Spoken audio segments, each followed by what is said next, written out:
Well, good morning. My name is Jessica, one of the pastors at Twin Lakes, and it's daily video Devo time. Yay! So a few weeks ago, I was with the middle school from Twin Lakes Christian Middle School at a camp here in Santa Cruz for their fall frenzy. And it's a day that they take to be away from school and just hang out together at this camp. And our church staff, our junior high staff, we partner with the school for that day. And so we do the speaking and the worship and the games, and it's really, really fun. So I thought this morning I would share a little bit of the lesson that I shared with the kids that day. Also, if you went to family camp over Labor Day weekend, then this parable will sound familiar because it was one of the stories that we talked about that weekend. There's a parable in the book of Matthew. It's commonly called the parable of the laborers in the vineyard, and it's found in Matthew 20. And it goes something like this. Jesus starts out and he says, the kingdom of God is like a landowner who goes out to find workers for the harvest in his vineyard. He goes out really early one morning and he hires some people and he says, come work in my vineyard, I'll pay you a day's wage, which was 1 denarius. And then realizing he needed more workers, he goes out again at 9 a.m. and he says, come work in my vineyard and I'll pay you what's fair.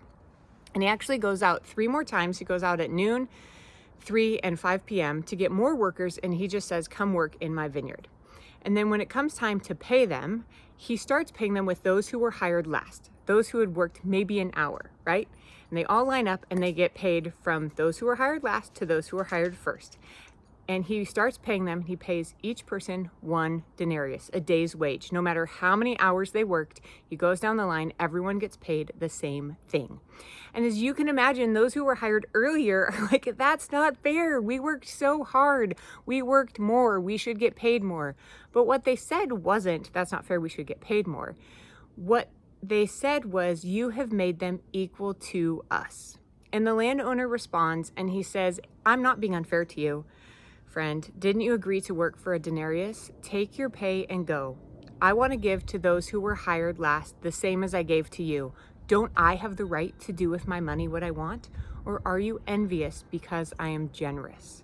And Jesus concludes saying, so the first will be last and the last will be first. There are so many lessons in this story, right? But we're going to focus on 2 of them. First, the words of those who are grumbling. You made them equal to us. And what that reveals is how we view ourselves compared with other people. Those workers worked all day. They worked out in the hot sun, 12 hours, and they got paid the same thing as those who came at the end. And in doing that, they thought they should get paid more. Of course they did. But it's also that they thought they were more valuable. They thought they took this external thing of payment and they internalized it to be about what they were worth and about their identity. And we do that too. We take these external things, our accomplishments, how hard we work, maybe our money or prestige, and we think we have more worth than others because of those things. And in this story, Jesus is saying, everyone is of equal value in God's kingdom. Those that join early and stay in their entire lives, and those that come later, all of us are of equal value in God's kingdom. Jesus is also saying that our salvation comes at God's initiative.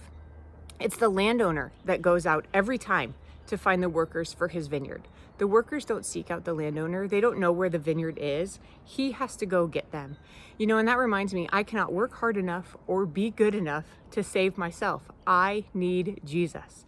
And it's because of God's extravagant grace that any of us can enter the kingdom of God.